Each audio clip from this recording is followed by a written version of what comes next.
Many other examples.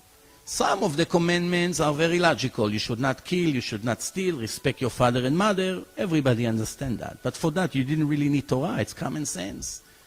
I am talking about the major part of the Torah, where most of it cannot be understood. And some of it, it's against our thinking. The answer to that is very simple. If Moses, God forbid, was a faker, or anybody who was trying to write the Torah, the first thing he would do, he will bring a very easy book to keep, not to make people rebel against him. He should make the people be interested to accept this change in their life. Why should he make it too difficult? Give 5 or 6 commandments, make sure they understand that you're the leader and you're the boss here. They give you some charity, donations, whatever, and finished. Why you make such a hard thing? You're actually defeating your own purpose, if you're a faker.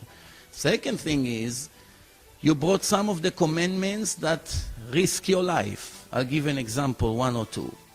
When Moses gave them the book, this is the only book in history that the book that was given to the public supposedly by God, right? Everybody claimed that God gave them a book after.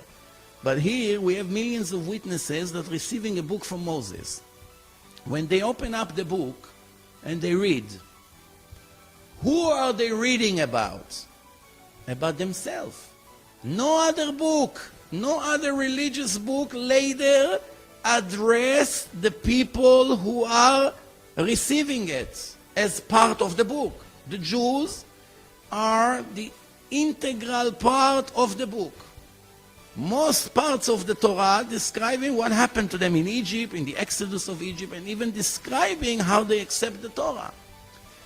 If the 100 miracles that describes in the Torah, when some of them are against all odds, blood in Egypt, frogs everywhere, hail are falling from heaven, every firstborn Egyptian is falling and dying, the 10 plagues, and the exodus of Egypt, the Jews are going through, and the Egyptians with their heavy army are drowning, and then bread is falling from heaven, and so many miracles described there.